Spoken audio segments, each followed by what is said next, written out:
اس کا ذکر آ رہا ہے بسم اللہ مجریہا و مرساہا ان ربی لغفور الرحیم، اللہ کے نام کے ساتھ اس کا چلنا اور اس کا ٹھہرنا ہے، بے شک میرا رب بخشنے والا اور رحم فرمانے والا ہے۔ تو یہاں پہ ان کو کہا گیا کہ اس کشتی پہ اللہ کے نام کے ساتھ سوار ہونا ہے، تو بسم اللہ کی برکت جو ہے وہ بہت زیادہ ہے، اللہ کے نام کی برکت۔ اور یہ مختلف احادیث سے ہمیں یہ بات پتہ چلتی ہے کہ تمام کاموں کے ابتداء میں جب اللہ کے نام لیا جاتا ہے اور اس سے کام کی ابتدا کی جاتی ہے تو اس کام میں خیر و بھلائی اور برکت بڑھتی چلی جاتی ہے۔ تو کون کون سے وہ مواقع ہیں جہاں پہ خاص طور پہ اللہ کا نام لے کر اس کام کو کرنا چاہیے؟ ویسے تو ہر کام ہے، لیکن جو احادیث سے ہمیں پتہ چلتا ہے کہ آپ صلی اللہ علیہ وآلہ وسلم سے حضرت وحشی رضی اللہ عنہ سے روایت ہے کہ انہوں نے عرض کیا،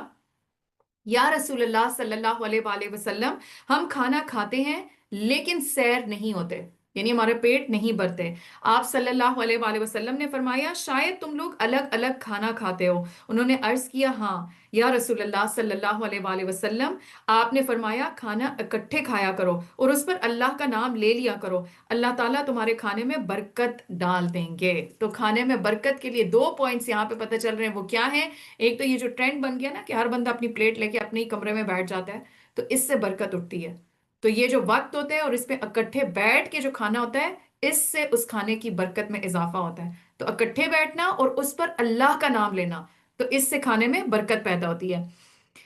آپ صلی اللہ علیہ وآلہ وسلم نے فرمایا جس کھانے پر بسم اللہ نہ پڑی جائے اس کھانے پر شیطان کو اختیار حاصل ہو جاتا ہے، یعنی ایسے کھانے میں پھر وہ بھی شامل ہو جاتا ہے۔ آپ صلی اللہ علیہ وآلہ وسلم نے فرمایا رات سونے سے پہلے بسم اللہ پڑھ کر دروازہ بند کر دیا کرو، کیونکہ بسم اللہ پڑھ کر بند کیے گئے دروازے شیطان کھول نہیں سکتا۔ تو بعض دفعہ ہم کھانا کھاتے ہوئے تو بسم اللہ کا اہتمام کرتے ہیں، لیکن ہمیں ابھی یہ عادت نہیں ہوئی ہوتی کہ ہر کام کو کرتے ہوئے بسم اللہ پڑھیں۔ تو یہاں پہ رات کے وقت جب دروازے بند کریں تو بند کرتے ہوئے بسم اللہ پڑھنے کا حکم ہے۔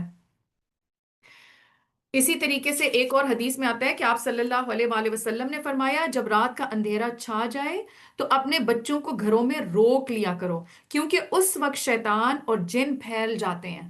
اب یہ آتھینٹک حدیث ہے، ٹھیک ہے، کہ رات کا جب مغرب کا ٹائم ہونے لگتا ہے، اندھیرا چھا جائے تو اپنے بچوں کو گھروں میں روک لیا کرو، کیونکہ اس وقت شیطان اور جن پھیل جاتے ہیں۔ عشاء سے کچھ دیر پہلے بچوں کو چھوڑ دو اور گھر کا دروازہ بسم اللہ پڑھ کر بند کرو، چراغ بسم اللہ کہہ کر بجھاؤ، پانی کا برتن بسم اللہ پڑھ کر ڈھانپ دو اور دوسرے برتن بھی بسم اللہ کہہ کر ڈھانپو۔ اگر برتن ڈھانپنے کے لیے کوئی ڈھکن نہ ملے تو کوئی چیز آڑی رکھ دو۔ تو یہاں سے کیا بات پتہ چلتی ہے کہ اگین ہر کام کو کرنے کے لیے یعنی بسم اللہ ابتدا میں کر کے، اور چاہے چراغ بجھانے ہیں، دروازے بند کرنے ہیں، پانی کے برتن، یہ چیزوں کو ڈھانپنا بھی ہے، ٹھیک ہے، کیونکہ اس وقت جو چیزیں اتر رہی ہوتی ہیں تو وہ ان میں بھی آ سکتی ہیں، اور اگر کسی چیز کا ڈھکن موجود نہیں ہے تو کسی نہ کسی چیز کے ساتھ اس کو اللہ کا نام لے کے کور کرنا چاہیے۔ آپ صلی اللہ علیہ وآلہ وسلم نے فرمایا جب آدمی اپنے گھر سے نکلے اور یہ دعا پڑھے بسم اللہ توکلت علی اللہ لا حول ولا قوت الا باللہ، تو یعنی اس کا ترجمہ کیا ہے کہ اللہ کے نام سے نکلتا ہوں، اللہ پر بھروسہ کرتا ہوں، گناہ سے بچنے کی طاقت اور نیکی کے حصول کی قوت اللہ کی توفیق کے بغیر کسی میں نہیں،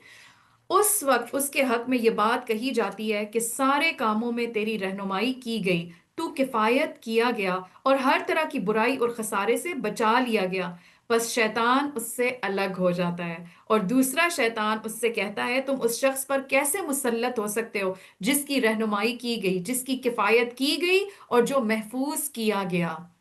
تو آپ دیکھیں کہ اس موقع پر جب ہم گھروں سے نکل رہے ہوتے ہیں،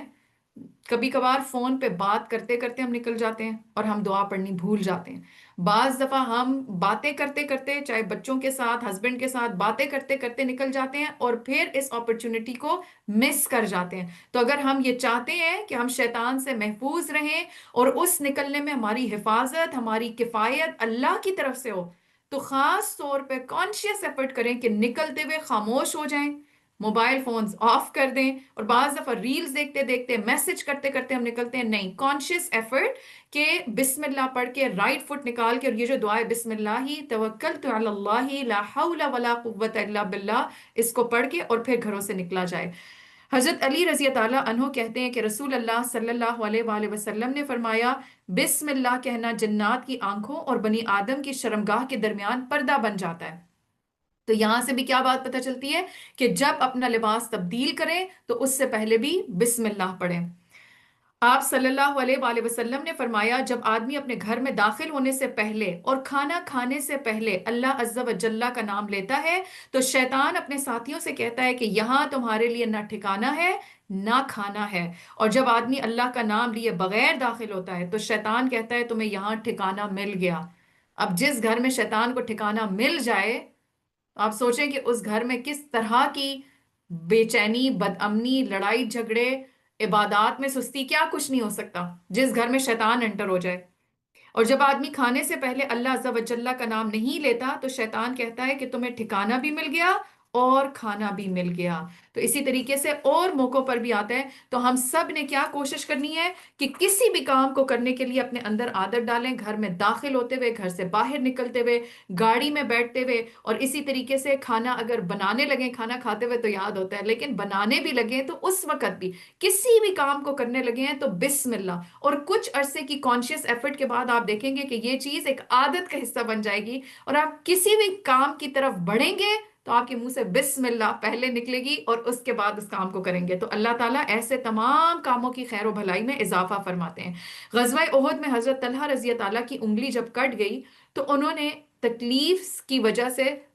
کی آواز ان کے منہ سے نکلی، تو آپ صلی اللہ علیہ وآلہ وسلم نے فرمایا اگر اس موقع پر بھی تم بسم اللہ کہتے تو فرشتے تمہیں اٹھا لیتے اس حال میں کہ تمہیں لوگ دیکھ رہے ہوتے۔ تو اب آپ دیکھیں کہ یہ بھی ایک چیز پہلے وقتوں میں پائی جاتی تھی کہ کبھی بھی